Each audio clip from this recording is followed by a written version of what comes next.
भाई सामान बांधो और निकल जाओ, बूट कैंप क्लैन सब छोड़ दो। फिर मैंने उसके बाद सॉरी बोला, बहुत सारी चीजें की गाइस, मैं रोया भी हूँ। मैं आपको प्रूफ दिखा देता हूँ, आपको शायद पता नहीं मानोगे आप, मैं दिखा देता हूँ आपको। ओके तो गाइस ये रही प्रूफ, देखो मैंने यहाँ पे सॉरी बोला, बहुत सारी चीजें कि भैया गलती हो गई, मेरे को पता नहीं था कि इतना बड़ा सीन हो जाएगा, ठीक है। और बहुत सारी चीजें मेरे को समझ नहीं आई, मैं नया हूँ। उसके बाद मैंने क्या बोला गाइस वो सुनो तुम, ठीक है। प्रवीण मैं सॉरी, मेरे को पता है आप बहुत ज़्यादा हर्ट हुआ मेरे वजह से। मैं सोचा नहीं था मैटर इतना बड़ा हो जाएगा, और मैं कभी, मेरे साथ ऐसा कभी हुआ भी नहीं, पहली बार का ही। मैं आपको बहुत मानता हूँ, इंस्पिरेशन थे आप मेरे, और वो भी हमेशा रहोगे। बट एक लास्ट चांस इतना दे देना, अगर स्क्रीन पे कभी भी गलती दिखी मेरी कि मैं किसी को गाली दे रहा हूँ या कुछ भी है, कभी भी कुछ ऐसा हो, उस समय आप बोल देना, आप, मैं आपकी बात हंसते कहते मान लूंगा, ठीक है। बस एक लास्ट चांस। ठीक है गाइस, मैंने इतना बोला, इतना बोलने के बाद लास्ट में जब उनका बेबी हुआ, बहुत सारे मैसेजेस है गाइस, कम से कम 300-400 मैसेजेस होंगे। उसके बाद जब उनका, जब मैं घर से निकलने लगा, बूट कैंप से निकलने लगा, हाँ तो बूट कैंप से निकलने के पहले क्या हुआ मैं बता रहा हूँ, ठीक है। ओके तो गाइस बूट कैंप से निकलने से पहले एक दिन पहले क्या सीन हुआ कि मैं बूट कैंप पे था, वो आए, उस पहले दिन आए, उस समय मैंने, वो बोले कि भाई सिंगर तू क्लाइंट छोड़ दे या फिर मैं तुम्हें निकाल दूंगा, ठीक है, और तुम बूट कैंप पे नहीं रह सकते। मैंने उनको समझाया, मतलब मैंने माफी मांगी गाइस, जिस हद तक गिरने का हो सकता था उस हद तक गिर कर माफी मांगी, हाथ जोड़कर मांगी माफी। प्रवीण भैया देखो, निकालने का सच बताऊं तो गाइस मैं उतना सोच नहीं रहा था, मैं ये सोच रहा था कि उनका दिल दुखा है मेरे वजह से, बस दूसरा कुछ मैं नहीं सोचा। मैंने ये बोला कि प्रवीण भैया हो सके तो माफ कर दो, ठीक है, आइंदा ऐसा नहीं होगा। तो उन्होंने बोला नहीं तो नहीं, ठीक है।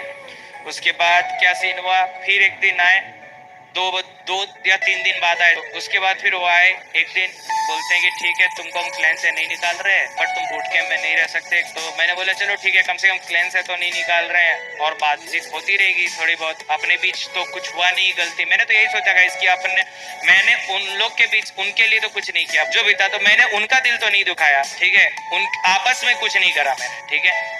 अब मैं ये सोचा, उसका क्या सीन हुआ, नेक्स्ट डे, मतलब 2-3 दिन था मेरे पास टाइम जाने का। नेक्स्ट डे मैं उठा सुबह स्ट्रीम करने के लिए, तो वहाँ पे 2 पीसी हुआ करती थी, एक एडी भाई की, एक हर्षित भाई की। दोनों के पीसी में मैं दोनों के पीसी में बैठता था। मैं उस दिन हर्षित भाई के पीसी में बैठा, देखता हूँ मेरी जीमेल, मेरी सब चीज लॉग आउट है। मैं स्ट्रीम करना चालू करने गया, हर्षित भाई ने बोला कि प्रवीण भैया ने स्ट्रीम करने से मना किया, जाके पूछ लो उनसे, उनसे बात कर लो, उसके बाद स्ट्रीम करना। मैंने बोला क्यों, क्या सीन हो गया, अभी 2-3 दिन तो हूँ यहाँ पे, और ऊपर से क्लैन में भी बोला रहने को। तो बोला मेरे को नहीं पता, जाके पूछ लो। मैं गया प्रवीण भैया के घर, क्योंकि कॉल नहीं उठा रहे थे वो, प्रवीण भैया के घर गया, उनसे पूछा प्रवीण भैया आपने स्ट्रीम करने मना किया है? तो उन्होंने बोला कि, उन्होंने इसका जवाब नहीं दिया, उन्होंने डायरेक्ट ये बोल दिया कि तुम पैक कर लिए सामान, कब निकल रहे हो, कब जा रहे हो, टिकट विकट कर लिया? मैंने बोला नहीं प्रवीण भैया अभी तक तो नहीं। बोले कर लो और देख लो। तो फिर मैंने पूछा कि आपने मना किया? तो उन्होंने बोला हाँ मैंने मना किया, ऐसा करके।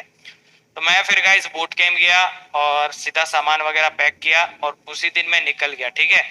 और इसके पिछले रात में उन्होंने क्योंकि बोला था मेरे को, क्योंकि कि क्लैन से नहीं निकालेंगे। अब नेक्स्ट, जब जिस समय मैं उसी दिन दिल्ली निकला और दिल्ली में जाके जैसे ही मैं पहुंचा, नेक्स्ट डे देखता हूँ मैं क्लैन से किक हूँ बाय एडी, मतलब एडी ने मेरे को किक कर दिया, मेरे को मिला था स्क्रीनशॉट कहीं ना कहीं से।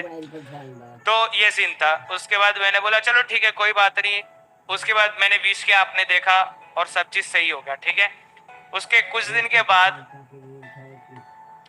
वीडियो आता है, मैं देखा चैनल, किसी यूट्यूब चैनल पे वीडियो पड़ी हुई थी कि तुषार बोल रहा था हम जिस पे विश्वास करते हैं वही धोखा दे जाते हैं। हमने आग बंद करके विश्वास किया था सिंगर पे, मेरा नाम तो नहीं लिया, बट ये बोला कि आग बंद करके विश्वास किया था और उसने धोखा दे दिया। गाइस तो एक बात बताओ, मैंने जब उनके साथ कुछ किया नहीं, ना उनका कुछ चुराया, ना उनके साथ कोई धोखा नहीं किया गाइस मैंने, ठीक है। जबकि मैं इसलिए रो रहा था कि मैंने उनका दिल दुखाया। और गाइस बस इतना बात बताओ कि सिर्फ एक छोटी सी गाली के वजह से क्या क्लैन से निकालना, ऑर्गेनाइजेशन से निकालना, आप 1.5 साल से मेरे को जानते हो, ठीक है, वो भरोसा, प्यार टूट जाना, एक भाईचारा था अपने बीच वो तोड़ देना, एक रिलेशन था वो तोड़ देना, ठीक है। मेरा कोई बड़ा भाई नहीं गाइस, मैं उनको बड़ा भाई मानता था और प्रवीण भाई से हर एक बात पे मेरा यूट्यूब मोनेटाइज हुआ, मेरा जो भी कुछ भी एक छोटी सी छोटी बात है, मैं हर चीज प्रवीण भाई से सबसे पहले शेयर करता था, ठीक है। तो क्या आपको लगता है गाइस, अब कमेंट करके बताओ कि क्या आपको लगता है कि एक छोटी सी इतनी छोटी मैटर पे मेरे साथ ऐसा बिहेवियर करना और एक लास्ट चांस ना देना, ये जायज है गाइस? अगर इस हिसाब से तो भाई स्काउट वगैरह इतनी गालियां देते हैं, ये तो पूरी कम्युनिटी में नहीं होनी चाहिए, है ना गाइस? तो ये वीडियो मैं बस अपने तरफ से क्लियर करने के लिए बता रहा कि मेरी गलती थी, बट इतनी बड़ी गलती नहीं थी। और अभी भी आप लोग मेरे को शायद कुछ लोग, आप लोग तो नहीं बट कुछ लोग गलत समझ रहे हैं, ठीक है, कि मैंने कुछ किया। मैंने बस इतना ही किया था, मैंने रैंडम पर्सन को गाली दे दी थी। और रैंडम पर्सन को किसने गाली दी थी गाइस? प्रवीण भैया ने भी गाली दी स्ट्रीम पे, हर्षित भाई ने गाली दी, एडी गाली देता था। खैर अभी एडी नहीं है क्लैन में, ठीक है।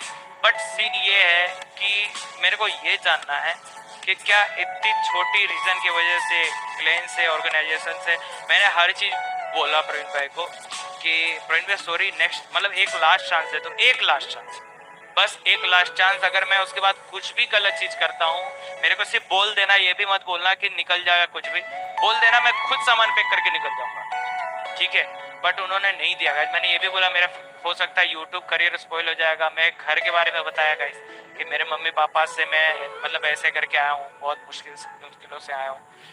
और उन्होंने मेरे को बुलाया था बोट कैम्प में, बट उन्होंने नहीं समझा गाइस।